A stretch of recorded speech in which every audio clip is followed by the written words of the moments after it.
Hi, everybody. It's nice to see you. Welcome to the Lunch and Learn. I'm Leslie Bartlett. I work in the Department of Educational Policy Studies. And it's my pleasure to introduce our good colleague, John Baldacchino, who's here to speak with us today. Dr. Baldacchino is a professor of art and education, working in both the Department of Art and in Educational Policy Studies, where he teaches, largely teaches social theory classes for us that blow people's minds from what I hear.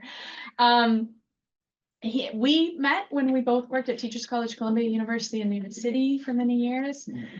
I always really enjoy my conversations with John. And since that time, he's worked in several other British universities, Warwick, Dundee, Falmouth, and now we're very glad to have him here, where he specializes in art, education, and philosophy. It's a very potent triangulation of fields. He's the author of 17 books. I'm not going to list them, but you can look on his webpage to get the bio. And he's currently working on a book on indirect teaching with two colleagues that's going to be published by Bloomsbury. Here's my metaphor for John. Do you know those images where they're made up of teeny tiny little pictures and you have to step back and then they form a whole? That's what I have to do with my brain when I'm listening to John. I have to kind of like relax my mind and it all becomes clear. So we're looking forward to that. Thank you, John. Okay, thank you. I normally talk, especially students who come to my classes, they know that I talk to these things, but on the odd occasion where I feel, don't get me wrong, I'm not irresponsible when I'm teaching, but when I feel I have a bit more responsibility of trying to make a bit more sense, rather than, okay, next week we'll explain, I decided, not reluctantly, because I wasn't sure, I decided to write this. So more it's in the kind of the philosophical tradition as my philosophy. I remember when I was Teachers College, they used to present in the philosophy department, they always read stuff. So I'm going to hopefully try to do both, talk to some of these things, but also read. And the reason is that probably when Michael asked me to do this, probably I how do they say it in English? You bite more than you can chew. I threw in a couple of things, partly because of the stuff that I'm doing at the moment. As Leslie said, at the moment I'm working on, don't be, I mean, these things, as you know, they kind of accumulate. And then at some point in 1 year, you end up writing, publishing 3 books. And then 4 years later, you don't publish anything. So, I mean, that's how it is. So at the moment, I'm in that kind of position. So, yeah. So basically, what I'm doing in this lecture, I'm trying to bring together various aspects of a body of work, which I consider as a body of work, pardon my use of art speak, which I have developed over several years. I mean, when I published the book called Art's Way Out, Exit Pedagogy and Cultural Condition by Sense, that was in 2012, I think. This was preceded by a book I wrote on Maxine Greene when I was at Teachers College, and I remember Maxine was still around, and so I wrote a book about her work, which I then followed by 2 new volumes, or 2 other volumes, which one was a very small volume on John Dewey, which I wrote for the Springer thing, where apparently students downloaded and read it. And I wrote another book in the same sort of series, which I wrote the Maxine Greene book on Ivan Illich. This came out in 2020 during COVID. And as usual, I never launched these books, so it was somewhere there. So I wrote another book called Art as Unlearning, which links with this, which I published in 2018, and also a recent one called Lessons of Belonging, which I published in 2023. I'm following Exit Pedagogy, Lessons of Belonging, with another one now that I'm working on called Hopes and Groundlessness. That's one. And I consider that as a bit of a trilogy. So anyway, so what I'm doing at the moment is I'm co-writing a book, which came in as quite an interesting surprise. I've been working for a while with Gerd Bista, or Gerd Bista, as is the right pronunciation, and also Herner Severus from Norway. Gerd actually is based in Britain, as you know, from his many works. Herner is based in Norway, and we've been working together on several things.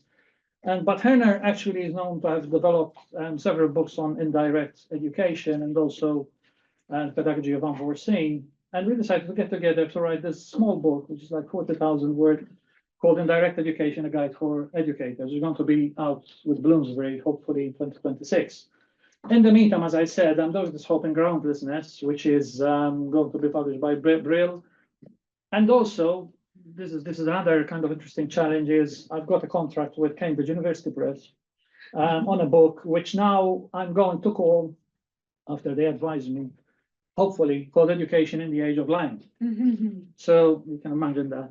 After that, I will be fired and I wouldn't have a job. So anyway, so the three themes in the title of this lecture, exiting, belonging, and ungrounding, recur across all these projects. So all of this body of work cuts across the fields of art, of education, and philosophy, partly because that's how I found myself. I can, spend 3 hours talking about my own career, how I moved between art schools and the art education department, which in schools of education.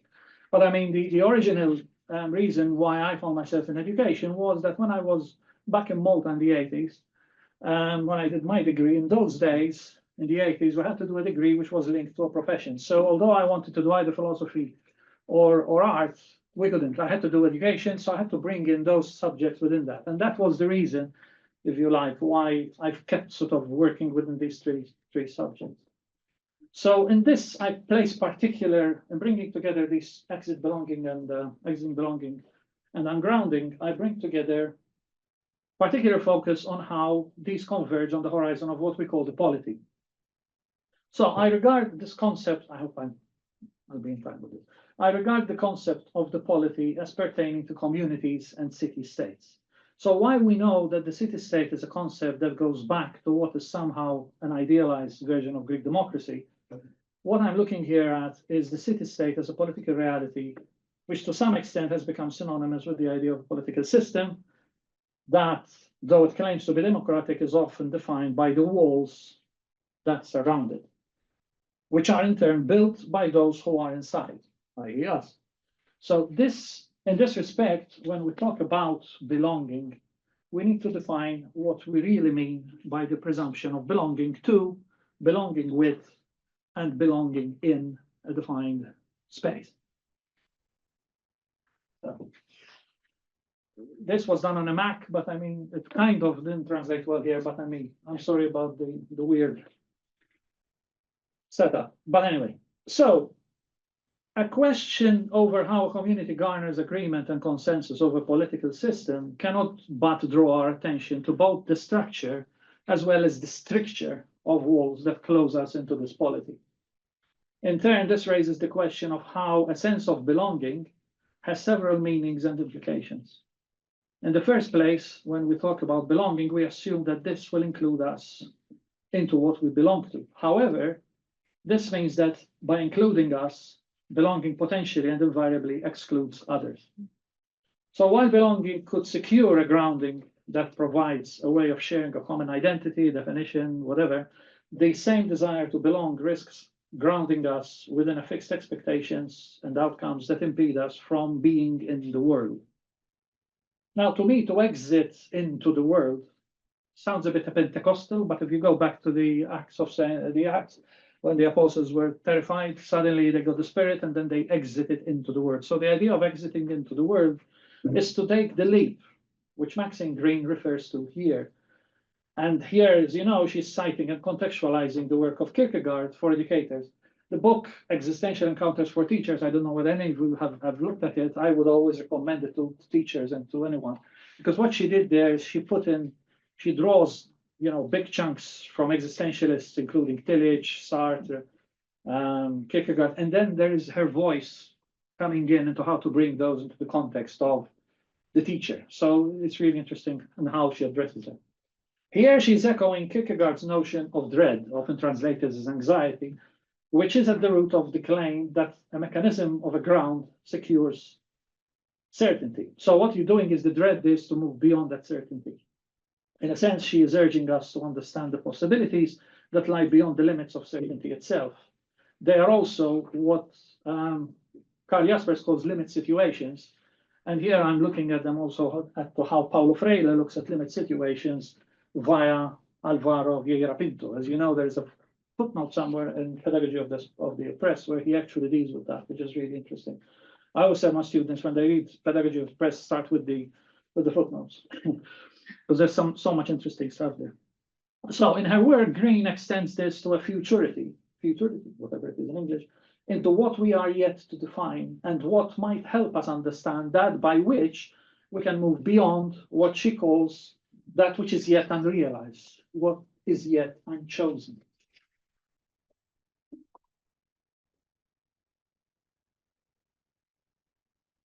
So here I'm trying desperately to try to explain what was going on. So to counter this risk of being beholden to various forms of dogmatic and ideological strictures and certainties, not to mention economic and political limitations by which we then have to frame what we do as members of society, I have long argued that education presents us with the possibility of exiting into the world. So this notion of exiting is an image that I articulate both through the artistic experience of doing and making, and there's a lot of stuff which goes from there. So it sounds philosophical, but actually it more comes out of the practice of what we do in the studio. And in how I view education, where I propose that, like art, education's point of entry must present us with the possibility of unlearning. It is also important to remind ourselves that, as Hannah Arendt once argued in Men in Dark Times, the world cannot be a facade behind which we hide, because we cannot disregard the world that lies in between people, as she says. This serves as a caveat to understand what we mean by the world. So here I know that I'm talking about entries and not outcomes, as often we are forced to do when we talk about education. Often we talk about education as outcomes-based. We even have to do learning outcomes. I'm in a committee where I vet those damn things, but anyway, but we all do that. So, but education is also an entry. Old R.S. Peters used to call it an initiation. I used to hate Peters when I was a student, but these days I kind of love him, so I don't know what's happening to me. Maybe I'm getting old. So I see this as an act of exiting into the world, indeed a rejection of the world as a facade, which implies that we are exiting a state of affairs that impedes us from entering the world, which I would argue would include an outcomes-based approach to education. So exiting into a wider world in order to be able to kind of think of education as points of entry rather than just outcomes and assessing outcomes, measuring, well, you know, this stuff. So I happen to subscribe to the idea of education as an aesthetic approach to the world, which back in the 19th century, as you know, the philosopher of education, Johann Friedrich Herbart, puts together in his essay titled On the Aesthetic Revelation of the World as the chief work of education, which you can find PDF for free somewhere. Taking the idea of education's chief task as that by which we are revealed to the world, I suggest that by exiting into the world, we are also partaking of the wider possibilities that such a showing, such a revealing would do. Essentially, such a revelation might come from education. Otherwise, education remains estranged from the world. So we exit into the wider world, not only to move beyond the strictures of the polity, but to bring the polity, and by implication the community that I relate and belong to, as in I, as in us, into a wider world of other communities by which others belong in and relate to. In this case, the idea of exiting does not mean that I want to leave the world behind me. On the contrary, what I want to leave behind me are the limit situations which, in a way, trigger me into thinking and make me more aware of this other world, society, politics, etc. So the term or idea of an aesthetic revelation might raise eyebrows. It invariably sounds romantic, but to me, or at least in the context of where I come from and how I approach art, by aesthetic revelation, I also mean that by art, by which a wider imaginary becomes possible, where experience becomes, as I read it through Dewey and maybe even others like Husserl, a form of anticipation rather than just a reflection. So experience, there's an anticipatory element of that, which Maxine Greene, for example, after Schutz, she talks a lot about that. It's a form of anticipation that opens us to the wider possibilities that we approach when we are open to the world. I can share this with them. So how then would we assert the notion of belonging? By moving within and outwith. Outwith is a nice Scottish word I keep using. The parameters that define belonging in the first place. So an attempt to education's aesthetic revelation of the world would invite us to consider other ways that are fluid and open to concepts, like those found in, for example, Schiller's aesthetic letters, where one begins to appreciate and discover an increased pertinence in concepts and possibilities like those present in the notion of play. I recently was invited to write a paper on play. it's being presented. They're going to do a special edition actually for the general philosophy of education. They're still reviewing it. It was really interesting going back into Schiller, and I was thinking about how play works into the idea of form. So this is kind of somewhere wording in my head. So as Schiller reminds us, humans only play when they are in the fullest sense of the word human beings. And they are only fully human beings when they play. Now, I suggest that in an educational sense, this brings us close to notions of discovery, where we begin to appreciate and understand how the contingent character of the world lends itself to our understanding of a wider horizon of possibilities, yet to be realized, as Martin Green would say, but still made possible by dint of what might appear as a counterintuitive as concepts like those of ungrounding and unlearning. So here I'm quoting Abdurrazak Gurnah and Miguel de Unamuno, both of which actually I never knew about Gurnah until he became the Nobel laureate. I knew about Unamuno and I never read him, but then suddenly, in the last 2 or 3 years, I decided to read all this stuff, and it's sort of mind blowing. Now, in both Abdurrazak Gurnah and Miguel de Unamuno's work, I find myself being invited to a much wider world of possibilities, perhaps marked by what they clearly present as the paradoxical tragedy of the human condition. It is because we belong, because we're at the center of such a condition, that we seek to understand the paradox that marks it in order to make sense of it. So they invite me to play in the sense that Schiller understands play as a form of bridging and connecting what appears to be impossible to connect and to bridge. As you know, in his third critique, in his critique of judgment, Kant once talked about the want of accordance, I'm quoting here, the want of accordance between aesthetical estimation of the magnitude, which is formed by the imagination, and the estimation of the same formed by reason. I mean, he's talking about, for example, if you're in awe of a mountain or if you're in awe of a volcano, you have a sense of magnitude. One is subliminal, but the other one, which is kind of, which we perceive through our senses, through our excitement, if you like, of being in awe of it. But then there's another thing, which he talks also about a pyramid like that, where you can kind of have an estimate of that, which is much more rational, mathematical. So you decide what the volcano is, how it could kill you, and all of that. And he said, how do you bring those things together? So he relates this to the feeling of the sublime, which is also a feeling of pain. I like the idea of this kind of, want of accordance. It is painful because it signals an inadequacy, indeed a dread, created by the realization that there are limits to how far we can sense what is found within the purview of our own ideas. Not what we simply think, but what arrives to the purview of thinking and imagining. So it's not what we think, but so how do we come to that kind of frame of thinking? In other words, there's always a need to find ways of bridging this painful limit, this dread, I've seen, and after Kierkegaard would say. Schiller suggests that there are other ways. He identifies this with aesthetics education, primarily presenting us with the possibilities of play and the wider desire of engaging with the world. And there is more than play, obviously, to Schiller, but I'm just sort of focusing on that. So this is where we seek models of expression. If you're teaching, if you're making art, if you're doing whatever, we seek models of expression and understanding that are not necessarily fully formed or complete.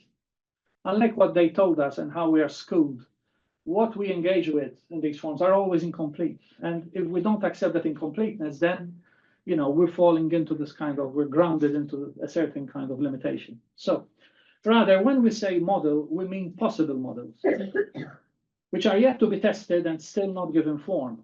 What we mean by a model, by a form, is not what we learn incrementally and fully, but rather what we seek and discover through ways and directions that are both indirect as well as marked by a process of unlearning.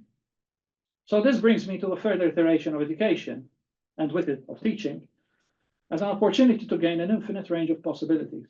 I would qualify this sense of possibility by how, in recognizing the contingent nature of our diverse realities, we don't know what's going to happen tomorrow, we don't know what's going to be. So, and that's a simplistic way of talking about contingency, but we begin to reconsider education from a lens of indirectness, thereby challenging not only those didactic efforts that have perennially trapped our pedagogical imaginary, but also by questioning what was supposed to counter it through iterations of social constructivism. And I think we're always prone to fall back into those kind of forms of thinking. Now, here I want to refer to Herner's book, the first book. He wrote 2 books on indirect. The first one is the Indirect Pedagogy, which is a small one, and then there's another one called Indirect Education. I personally prefer the first one, partly because it's still kind of fresh and short, and you know, he's trying things out there. So here I want to make reference to Herner Severus' work on indirect pedagogy and the scenarios that it brings up as I take it into the reflections and work that I have done on unlearning, where I add to this approach in ways that allow me to bring indirectness or directness to the frame that art has given me. So I remember when I read this, and I remember talking to Herner, I thought that I can only sort of frame this, and it helps me when I kind of also bring in the concept of unlearning and how we bring them together. And we're still discussing whether that's the case, but this is a scenario he's bringing in. Obviously, he's bringing in Kierkegaard. So this teacher is doing everything for the student, but pretends he is doing nothing. So that's where the indirectness comes in. So there's a lot of deceit going on there in order to give the student that kind of space, but on the other hand, not leave the student to try to figure things out for themselves. So he takes no credit for what has happened, rather it is totally self-sacrifice about the same. And he is quoting, as you know, Kierkegaard, I think it's the Philosophical Fragments, where he discusses the meno. It is about giving in such a way that the gift looks as if it was the recipient's property. But obviously, as adults, as teachers, we have the responsibility not to simply throw the student into assuming that constructively the student knows already everything. So in this way, the teacher has managed to create an opening where the student is given the opportunity to make the existential choice of their own. This can first happen provided the teacher's intervention is unnoticed. And this is where indirect pedagogy tries to move beyond, I could call it the third way, I don't know, but between this kind of top-down, bottom-up situation. So,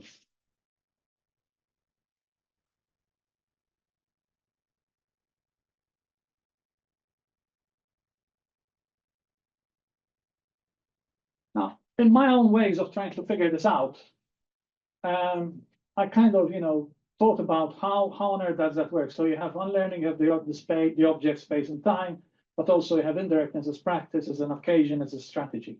So this raises questions. And as I said, we're talking about models without form, but also form outwit models. So just to give you another angle on this, I'm very much taken by what Wolfgang Klafki identifies with the ordinary situation of the teacher, where, I quote him, ordinary refers here to the situation of a teacher who is not also a curriculum developer or an educational theorist. So, quote, I am intrigued by this as Klafki is looking at the most immediate context of teaching and where, given the evolution of his own work, this brings him from his earlier position rooted in pedagogical discourses that he also recognizes as having had origin in the Frankfurt School, through which he defines the constructive, and I put this, the constructive, not the constructive, the constructive, and I put this in italics, as that which, quote, continues to indicate an emphasis on practice, on reform, but more decisively than before, it refers to a shaping of school and instruction in keeping with humane and democratic principles. And in brackets, it puts self-determination, participation, and decision-making and solidarity. Now, I'm intrigued by this because this leads to what Klafki identifies as being his concept of instructional planning as a result of his expansion of his concept of didactique in German, to emphasize, quote, to emphasize the primacy of objectives against all other dimensions of instruction, and ultimately to how teaching and learning must be understood, and this is his words, as processes of interaction, that is, as processes in which relationships between people, between teachers and learners, and between the learners themselves, play a central role. Now here, these processes must therefore, Klafki tells us, be comprehended not only as processes of acquisition, in which the subject matter and the problems are confronted, but also as social processes and processes of social learning. Now you could say, well, basically what he's doing here is engaging with social constructivism, but actually I think he's moving away from those forms of social constructivisms by which education is often instrumentalized. I think he's kind of going there, but then moving away. It's a bit like, that's why I'm saying he seems like he is kind of, moving like with the Frankfurt School. While he does not enter into notions of direct instruction or indirect education, that's not his issue, as I'm doing here. He moves beyond the predetermined take on education, which often we witness in schooling, as this has become increasingly reified into specific trajectories that often appears to be either anti-political, as we have at the moment, or reduced to populist approaches that are often shared across the entire spectrum of ideological certainties, left, right, and center. Now, I'll give you an example of this. One example would be the reaction to Ivan Illich's work over the years, which has been traditionally refused by both the left and the right. And when it was adopted by either side, it was distorted. So recently, for example, during the COVID pandemic, there was a lot of talk, and Illich was quoted, especially in his critique of health system. His work was often quoted, or rather misquoted, and became a tool for anti-vaxxers. But on the other hand, when the schooling society was out there back 50 years ago, together with, actually they came out, I think, in the same year with Pedagogy of the Press. When the schooling society was distinctly, it was critiqued, that was then by what was then the campus binary of the Cold War. And Illich found himself either confused with critical pedagogy, which he was not part of, or simply limited to a few catchphrases taken out of context from his books on health and education. So, I mean, and as he said, he says it a lot, I'm always kind of, drawn between left and right, and actually I'm neither. So this is an important thing, that actually what I'm trying to say is that we need to move beyond this binary, which we so got used to in education and social sciences and everything. So the challenge is therefore both for teacher and student, but perhaps here we are also talking for indirect and indirectional possibilities, which often remind me of that kind of the dandelion seeds and the direction they take randomly when someone decides to blow them off while making a wish, And the decision of blowing is determined and shows a decision that is not unprejudiced, that is, it is not random, and it has an intentionality to it. However, the act also knows that the direction then taken by the seeds does not depend on the decision or action of blowing them off, the original sense of togetherness. So there is this kind of, give and take, if you like, between what we might go in there, even if we set up an indirect pedagogical situation, and we are determined and in a certain way, but then we should be open to the fact that this is going to go somewhere else. And this is where, of course, Herner again, the truth Kierkegaard talks about is not universal for all time and everyone. Rather, it is a notion of subjective truth. And this is where it becomes really tenuous or challenging, because then you open up another discussion about what is subjective, what is objective.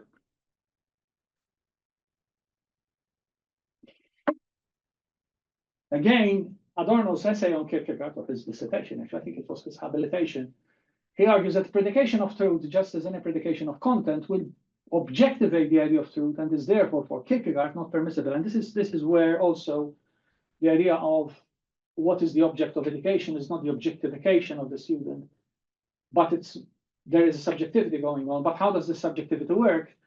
In Adorno's interpretation of Kierkegaard, truth's transcendence is produced instead through the negation of immanent subjectivity through the infinite contradiction. So the dialectical kind of logic kicks in here. But what Herner Sillerot comes in is that there are certain things which are really interesting, and when he's talking much more practically in terms of what would an indirect education look like, he's talking about catching up with oneself, singularization, distinctiveness, and all of that. So there is an element there. Obviously, there is an element of existentialism in all this stuff.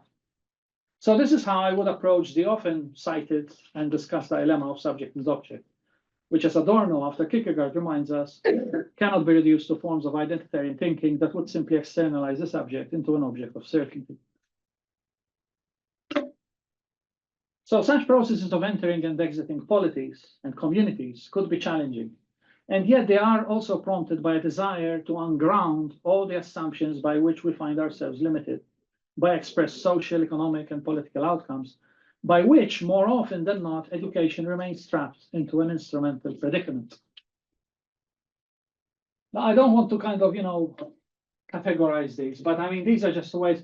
The idea of a mannerist pedagogy, mannerist being if you go back to literature and art in the mannerist period, which was like 1700 after the Renaissance, when during the Renaissance there was this claim that with kind of the arts have reached their absolute, if you like, perfection mathematically and whatever. We're talking about a very much more Eurocentric context. The mannerists that came after, they decided to unlearn. So if you see, I don't know, paintings by El Greco, for example, you think that El Greco, you say, why did El Greco paint like this when actually the ones before and they paint more perfectly? It was a choice to unlearn the Renaissance, if you like. And I always cite three pietas. You know them, Michelangelo did three pietas. The first one was the Pietà Romana, which was perfect, if you like. It was total kind of Renaissance. Then the second one is starting moving into much more of a kind of, so he himself unlearned his own Renaissance sort of. So I think Michelangelo was one of those people who actually was pre-Renaissance, high Renaissance, late Renaissance, and Baroque, and Mannerist. And the idea of the Mannerist is that we willfully unlearn in order to be able then to exit, to forget, not denying, to interpret, as in relating, and all of that. So Maxine Greene makes a very important remark that could help us understand what we really mean by indirect teaching in its practice, what forms it takes, and what are the choices implied in the sense of what direction these forms of teaching adopt. This has to do with the specificity of teaching and what is considered as an achievement, in quotes, in the sense by which we often speak about education and its goals. However, to qualify achievement in education is not the same thing as talking about goals that are measured against some imposed need, outcomes, for example. To talk of achievement, says Maxine, is to have in mind a successful outcome. But if you ask what are these outcomes and what do we mean by them in education? So she says, we learn consciously to do certain things, we perform certain acts. And if we are skilled enough, intelligent and lucky enough, we become capable of speaking French, solving our algebraic equations, interpreting poetry, doing philosophy. So, close quote. This makes more sense if we bear in mind that indirect teaching is not a prescribed procedure, which might or should follow by some structure that is imposed or implied. It would be absurd to prescribe how indirect teaching works. To do so directly would somehow be paradoxical, although paradox itself could well be a good strategy for indirect teaching, just as other methods which teachers from time to time have explored, developed, and used in their various approaches to teaching without necessarily calling them direct. So we're not saying here's a new fad. I know there is direct instruction is a big thing. You can buy all these packages. There are places in Europe which are adopting DI as their method. And actually, what prompted us to write the book is to push back on that. But we don't want to kind of write a manifesto against direct instruction. It's more than that. Because actually, if you do that, then you end up with another kind of, another system, if you like, which defies the whole point.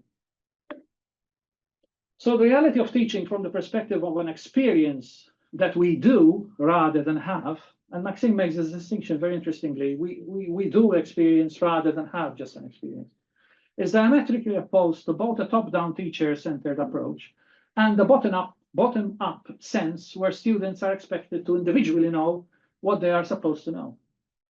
This is especially the case when it comes to how we exercise our freedom to know the world in its many possibilities. This also refers to how one is educated within a community as a person, not an individual or just a social being, but as a person who is actually engaged with other persons. I'm not going to get into personality here, but personalism, but actually there's a lot of personalism going on here. So what would it mean to claim that indirect teaching is, in effect, an argument that goes against the very same binary by which education has often been distorted? While she does not single out an indirect pedagogy, Greene captures the need for indirect approach very clearly, and she states, we cannot teach freedom or autonomy directly any more than we can teach a common decency. But we can do something to enable people to achieve them. Something not unlike what we do when we teach literature or chemistry. Why literature and chemistry? I'm still intrigued. So explained in this way, I do believe that the teacher, faced with the challenges of ordinary situatedness, would often seek a path of indirectness. I'm using situatedness because it reminds me of Green's urging to teachers to become willful strangers on the same line of the indirectness, which in her case comes from existentialist strategy for teaching. I think this is where Green is right in her Teacher a Stranger, her book, to suggest that the Deweyan approach is not enough. And instead, she presents the reader with an existentialist approach. She gave examples in that book, actually, of how a teacher would approach students with President Kennedy's assassination the day after that horrible event. And she draws out two strategies. The first one is a Deweyan one, drawn from the experiential processing of this event, and an existentialist one, where she brings in Albert Camus' approach to becoming estranged from the habitual and the familiar. So she draws two, you could read them. How would a Deweyan teacher go about this? So the Deweyan teacher would bring in all the experiential stuff, would put the students in the frame, if you like, of the experience of that horrible thing. Remember, this is the day after. You know, what do you do in a classroom after they just sort of assassinated the President John Kennedy? It's a bit like, I don't know, I wasn't teaching, I don't think I was teaching in a class. No, I remember I was teaching in Dundee, in Scotland, when 9/11 happened. What do you do? How do you deal with this? So that was the first one. And then the second version was, how do you deal with this existentially? And she kind of goes into that. How do we get out of the frame, if you like, in order to look at it from outside? To me, the latter allows us, the latter, as in the existentialist approach, allows us to cross-reference the student with the world via the teacher's agency, and that we could discuss that. What does it mean? I will be very careful how to use that word, and I'm not sure why I use it here, which may which may well take an existentialist summoning. Whether that is in itself a trope of estrangement or the Deweyan take, which instead of estrangement, one is asked to approach the experiential tools of one's own dispositional skills towards the same world. As you know, Dewey talks a lot about the disposition, pedagogy of disposition. A whole understanding of Dewey is the pedagogy of disposition, how our disposition actually and habits and all of that sort of come into this whole process. So I'm not sure how this would work, but it definitely asks us to unground ourselves from those certainties by which we thought that we could even construct our reality.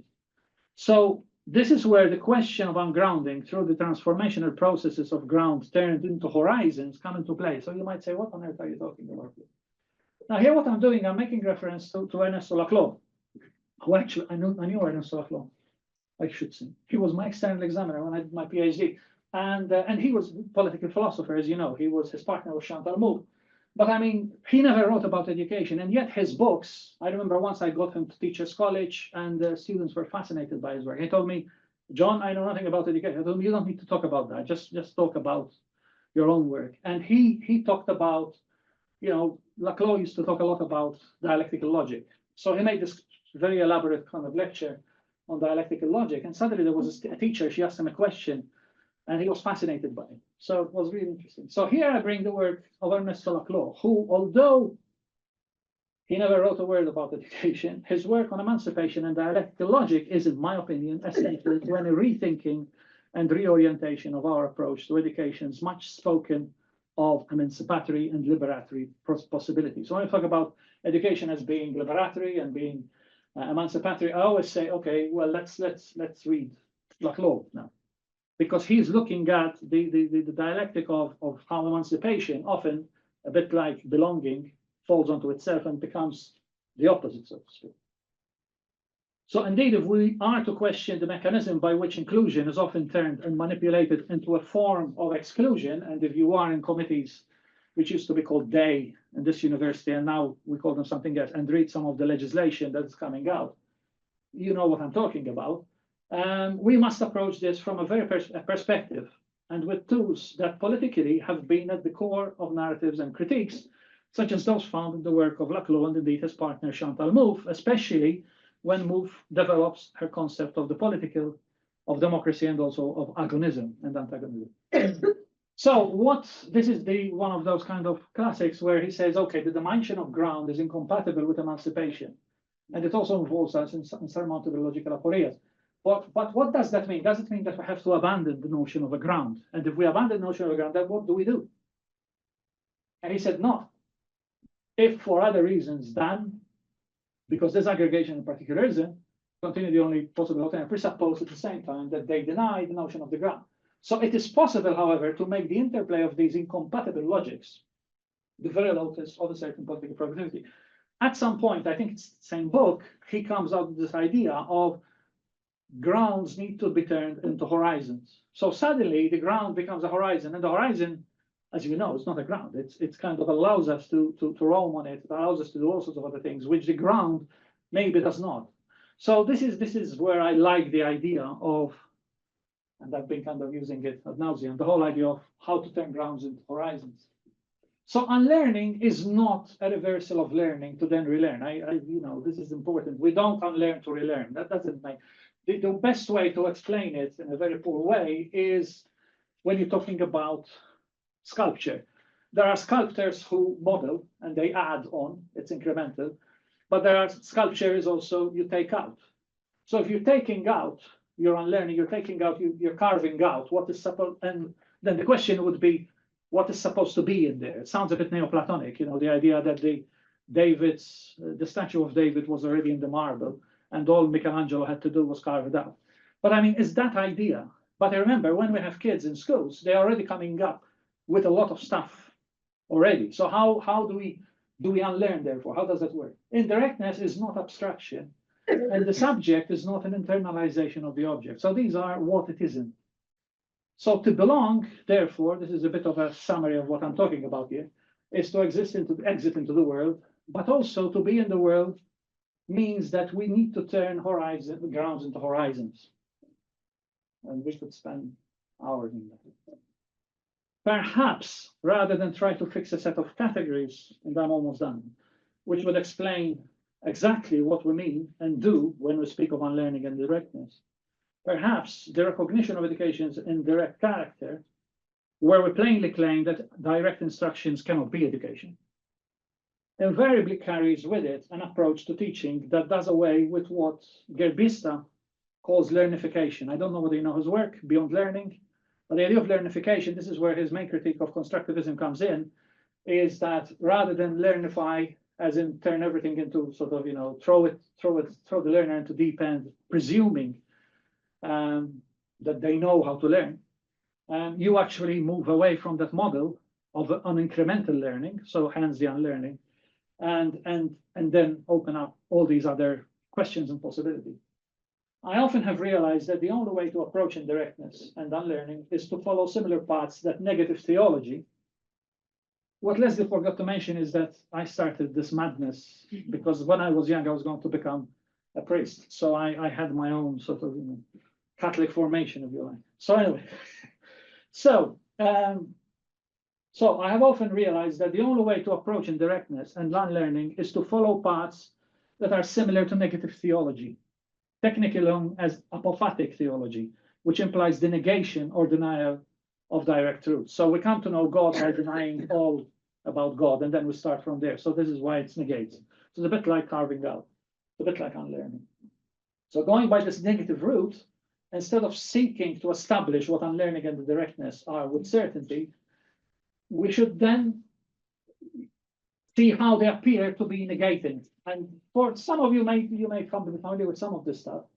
But I mean, actually, there's something going on here in terms of if indirectness appear in their claim for, and there are various existentialists there, not all of them are, but Sartre, accentuated death, Camus, absurd, Kierkegaard's notion of God, Hegel's notion of spirit.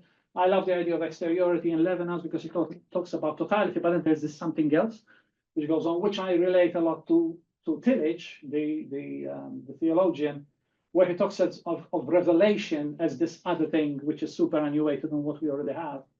And we're kind of, working within that. There's also obviously limited situations and Jaspers, but also the idea of ground, turn, horizon. Again, that could be a class of 15 weeks. But yeah. So, just to go a bit of my own kunst, as they call it. So perhaps here's another way of saying it, but by showing it.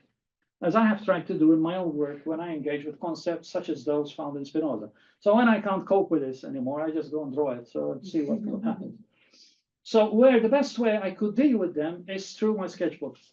And if you think about this, so unlearning indirectly is somewhere between natura naturans, as you know from Spinoza, which is a nature that does nature, if you like, for want of a better translation, and natura naturata, which is a nature made by nature. And trying to kind of, I'm not drawing it, I'm not trying to kind of give it form, but by engaging with that, I find myself in another sort of thing. I think I'm not sure. No, Etienne Gilson talks a lot about ars artifaciens, which is the art that makes, but also ars artefacta, which is the art that is made. So the art that makes, but also, so this is the art, it is a work of art, but also I'm the artist making it. So there's that kind of, how does that kind of move between? And if you think about it, you might be talking about that because there is an element of how natura naturans, which is a nature which is immanently nature, but also the natura, which is naturata, which is made by nature, by itself. So there's that kind of. So this presents us with something which I'm not going to explain because that one puts us into deep trouble. Two, it would take another lecture at least to begin to discuss it. So how do we survive in an age of lying? So this presents us with quite a wide and daunting horizon. However, it is on such a horizon that at the very least, we hope to survive our age. One which has become widely recognized as an age of lying. And here I quote Hannah Arendt in the book on lying and politics, but on this version it didn't appear. And that book is really fascinating. I mean, these days I keep going back to read Hannah Arendt and see what the hell is going on. I just want to read it because, you know, unwelcome opinion can be argued with, rejected, or compromised upon. But unwelcome facts possess an infuriating stubbornness. Nothing can move except plain lies. Seen from the viewpoint of politics, truth has a despotic character. It is therefore hated by tyrants who rightly fear the competition of a coercive force they cannot monopolize. And it enjoys a rather precarious status in the eyes of governments that rests on consent and abhor coercion. And this is why I've put all these essays together in that book, which I mentioned, Education in the Age of Lying. There's a whole chapter there, which I gave a big lecture on lying, I remember, in the first iteration. This was the first iteration of what we're doing now. And suddenly all this stuff came back. And obviously her book, which is collected, putting together a couple of essays on lying and politics is so important. There's another book, which is interesting about anti-politics in America, which was written in the 60s, believe it or not. And when you read it, oh my God, I mean, this was already happening here. It has a Wisconsinite thing because we're talking about McCarthy and stuff. So there is that kind of thing. Anyway, so just to end, instead of my little references, these are some of the books which I was talking about. And I mentioned those books which I kind of, engage with, my things. And then this one, which is Maxine's Teacher's Stranger. You could still find the second hand. Obviously, this one lying in politics, but these are the Herner several. But there's a book which I strongly recommend by Gerd Pista called Word-Centered Education. I don't know if you know about that. And as I said, I can share these slides with you. Basically, that's it. I'll just kick us off. That was a really rich talk, John, and this is going to be an embarrassingly simple question from someone sort of outside the field. So I just want to scroll back to something that you said right at the very start. I think you said that education, or at least some kinds of education, offer the possibility of exiting into the world. And I take it other kinds of education don't. Could you just fill out in a more sort of practical way, I guess, what's the difference between those two things? What does it look like to be educated in a way that where you exit into the world?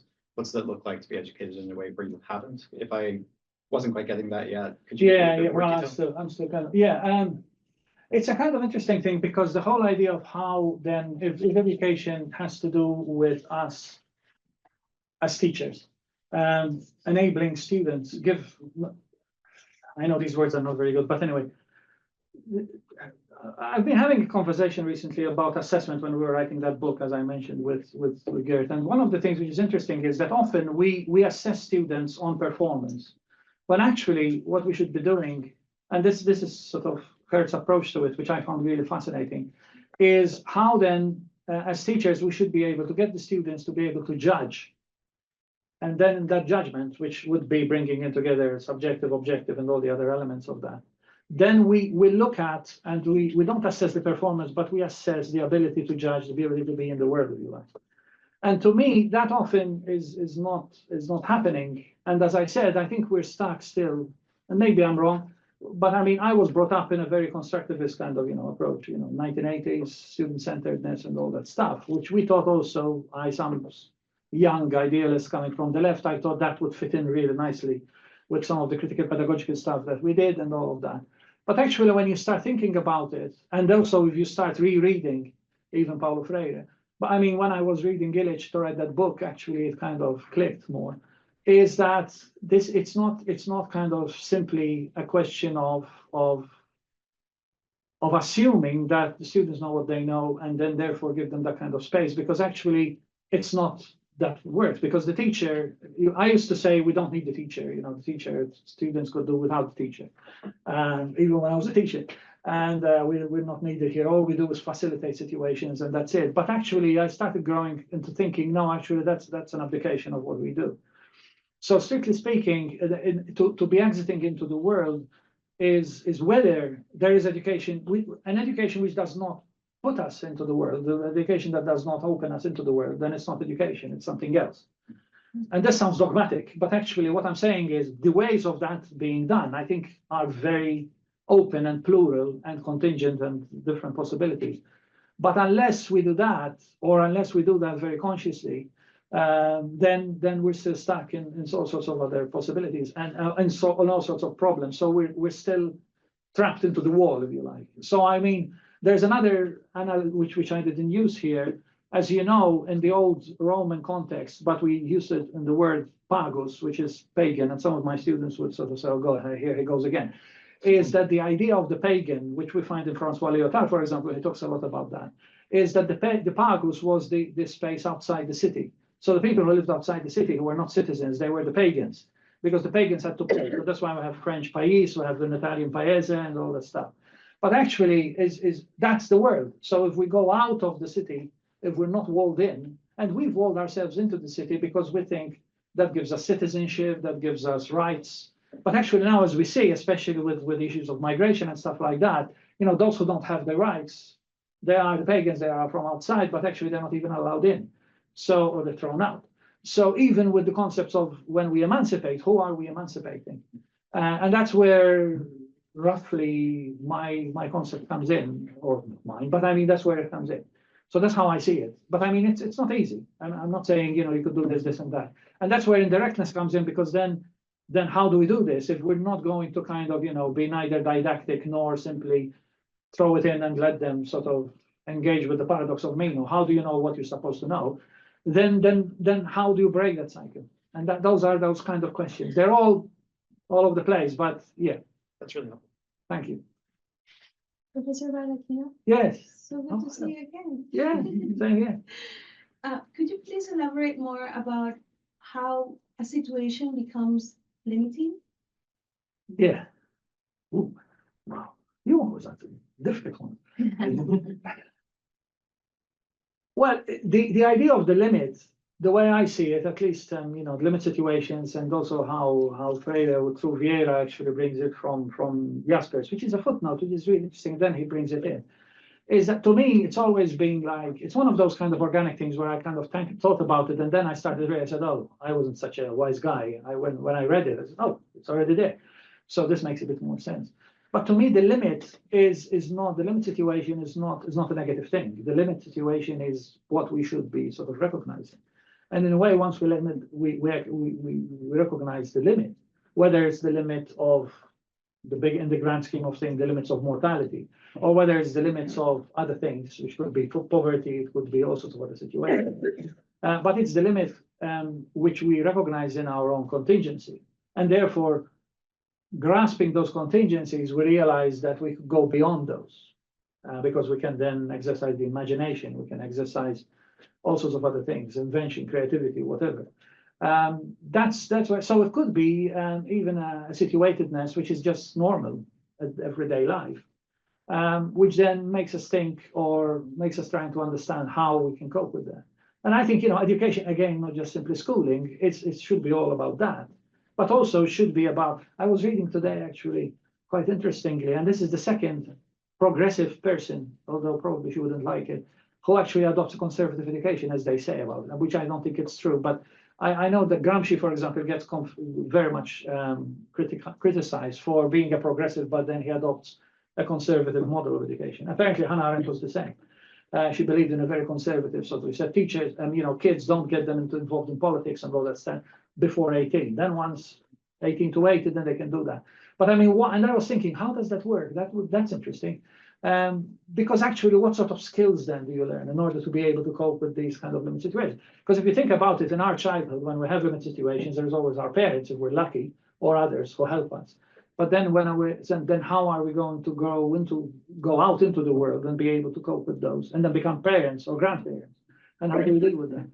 So I mean, I think it's much more mundane than metaphysical. So that's how I see it. And I think Freire actually talks a lot about that, but sometimes it slips away. Not many people. I like, as you know, I like focusing on that part of his book on that, and I like bringing in Jaspers as well. And Vieira, which no one knows about. I found his books actually in the university. He was Brazilian, and he did some really nice stuff on the life of the university and all of that. So there's some interesting stuff going on. What was his name? Vieira. Yeah. Yeah, you'll find him in footnote, one of those footnotes of. I can send you a piece where I looked at his work. Thank you. Yeah. So I like the idea of like blowing a dandelion, and you have some intention behind the fact that you're blowing it, but then you sort of should be aware that you can control where all the seeds go. Yeah. So I'm kind of wondering what sort of as a teacher or in education, what sort of things should should intention be behind? Like what sort of aims should be like imposed, if you will, on students? Yeah. And what should be just allowed to sort of come as they may? I think, at least, especially keeping the company I'm keeping at the moment, they talk a lot, which I never thought about it. So to me, it was quite an education. Actually, it's quite interesting. One day I'm going to talk about how you write a book with two other colleagues who you're terrified of because they are so great, I mean, they're like, oh, how am I going to do this? But one of the things which is interesting is that when you read all this literature on indirect pedagogy, there are a lot of words which you don't expect. For example, the teacher should be seducing. So they're using Dostoevsky, he's using also Nabokov with what's his name, with the younger woman and all of that stuff. And so you have, what's he talking about? The idea of the teacher is always in full control. The teacher is seducing, the teacher is keeping secrets, the teacher has to consciously understand that there are these. Now that does not make the teacher oppressive, but in order to be able to operate an indirect relationship or an indirect pedagogy, there's a lot of work to be done. So while I'm blowing the dandelion, but I'm blowing it with an intent, there's also a wishful idea that it's going to bring me luck. But then there's an element where you have to be confident enough as a teacher, and this is where I think the hardest bit of some of teaching. That's why sometimes I see colleagues or we see teachers, even ourselves, fall back into kind of habits which are conservative, which are much more direct. Partly because it's very hard to sustain always this kind of relationship. That there are elements which then you need to kind of that's where then the students could have 1, 2, 3, 4, 5, 6. Or an infinite form of responses, but you still have to make sure that those responses help or work in the way you want them to help.